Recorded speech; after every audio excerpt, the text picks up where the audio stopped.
వినండి. వరలక్ష్మి వ్రత కథ ప్రారంభం.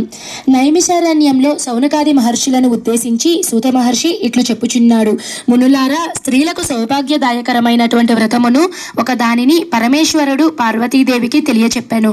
లోకానికి ఉపకారమైనటువంటి దానిని నేను మీకు వివరిస్తాను, శ్రద్ధగా వినవలనుని సూత మహర్షి పలికెను. పూర్వం పరమేశ్వరుడు ఒకనాడు తన సింహాసనంపై కూర్చొని ఉండగా ఇంద్రాది దేవతలు, దిక్పాలకులు, నారదాది మునీశ్వరులు స్తోత్రములతోనూ పరమేశ్వరుని కీర్తిస్తున్నారు. ఆ మహత్తర ఆనంద సమయంలో పార్వతీదేవి పరమేశ్వరుని ఉద్దేశించి, నాదా, స్త్రీలు సర్వ సౌభాగ్యములు పొంది పుత్ర పౌత్రాభివృద్ధితో తరించున్నటువంటి తగినటువంటి వ్రతమును ఒక దానిని చెప్పవలసిందిగా కోరుతున్నాను అని పార్వతీదేవి పరమేశ్వరుని అడిగింది. ఆమె మాటలకు మిక్కిలి ఆనందభరితుడైనటువంటి పరమేశ్వరుడు, దేవి, నీవు కోరిన విధముగా స్త్రీలకు సర్వ సౌభాగ్యాలు కలుగజేసే వరలక్ష్మి వ్రతం అనే ఒక వ్రతం ఉన్నది. శ్రావణ మాసంలో పౌర్ణమి ముందు వచ్చుచున్నటువంటి శుక్రవారం రోజున ఈ వ్రతాన్ని చేయవలనని పరమేశ్వరుడు పార్వతీదేవికి చెప్పాను. అప్పుడు పార్వతీదేవి, దేవా, ఈ వరలక్ష్మి వ్రతమును ఆదిదేవతగా ఎవరిని చేసిరి? ఈ వ్రతము చేయవలసిన విధి విధానము తెలియచెప్పమని పార్వతీదేవి పరమేశ్వరుని అడిగింది. కాత్యాయిని, ఈ వరలక్ష్మి వ్రతమును వివరంగా చెబుతాను, భక్తి శ్రద్ధలతో విను. పూర్వకాలములో మగధ దేశములో కుండిన అనబడు ఒక పట్టణము ఒకటి ఉండేది. ఆ పట్టణము బంగారు కుడ్యములతో రమణీయముగా ఉండేది. ఆ పట్టణములో చారుమతి అనబడు ఒక బ్రాహ్మణ స్త్రీ ఉండేది.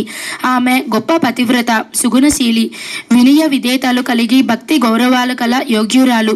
ప్రతిరోజు ప్రాతకాలమున నిద్రలేచి భర్త పాదాలకు నమస్కరించుకొని జీవిస్తూ ఉండేది. వరలక్ష్మి వ్రతానికి ఆదిదేవత అయినటువంటి వరలక్ష్మీదేవి ఒకనాటి రాత్రి సమయమున చారుమతికి కలలో సాక్షాత్కరించింది. ఓ చారుమతి, నీ యందు అనుగ్రహము కలిగినది. ఈ శ్రావణ పౌర్ణమి నాటికి ముందు వచ్చేటువంటి శుక్రవారం నాడు నన్ను పూజింపుము. నీవు కోరిన వరాలను కానుకలను ఇచ్చేదనని చెప్పి అంతర్ధానమయ్యను.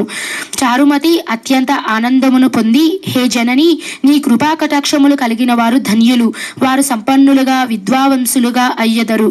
ఓ పావని, నా పూర్వజన్మ సుకృతము వలన నీ పాద దర్శనము నాకు కలిగింది అని పరిపరి విధములుగా వరలక్ష్మీదేవిని స్తుతించింది. చారుమతి మేల్కొని అదంతా కలలో గుర్తించి తన కలను భర్తకు అత్తమామకు తెలియచెప్పింది. వారు మిక్కిలి ఆనందించి వారై చారుమతిని వరలక్ష్మి వ్రతమును చేసుకోవలసిందిగా చెప్పారు. ఊరిలోని వనితలకు చారుమతి కల గురించి విన్నవారై పౌర్ణమి ముందు రాబోయే శుక్రవారం వరకు ఎదురు చూస్తున్నారు. శ్రావణ శుక్రవారం రోజున చారుమతి గ్రామంలో స్త్రీలు ఉదయాన్నే లేచి తలస్నానం చేసి పట్టు వస్త్రాలు ధరించి అందరూ చారుమతి గృహానికి చేరుకున్నారు. ఆమె గృహంలో ఒక ప్రదేశంలో గోమయం అలికి ముగ్గులు పెట్టి మండపం ఏర్పరిచి ఆ మండపంపై బియ్యం పోసి పంచ పల్లవాలు రావి, జువ్వి, మర్రి, మామిడి, ఉత్తరేణి మొదలగు పల్లవములచే కలశం ఏర్పాటు చేసి వరలక్ష్మీదేవిని సంకల్ప విధులతో ఆహ్వానించి సర్వమంగళ మాంగళ్యే శివే సర్వార్థి సాధకి శరణ్యే త్రయంబకే దేవి నారాయణి నమోస్తుతి అని ప్రతిష్ఠించుకున్నారు. సాధ్యమైన వారు స్వర్ణ, రజిత, తామ్ర, మృన్మయ మూర్తులను ప్రతిష్ఠించుకోవచ్చు. అమ్మవారిని షోడశోపచారాలతో పూజించారు.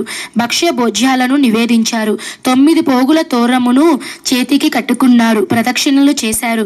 మొదటి ప్రదక్షిణ చెయ్యగానే ఆ స్త్రీలందరికీ కాళ్లకు గల్లు గల్లుమని శబ్దములు, కాళ్లకు గజ్జలు, ఆభరణాలు ప్రసాదించబడినవి. రెండవ ప్రదక్షిణ చేయగానే హస్తములకు నవరత్న ఖచిత కంకణాలు దగదగమానమయ్యాయి. మూడవ ప్రదక్షిణ చెయ్యగానే అందరూ సర్వాభరణ భూషితులయ్యారు.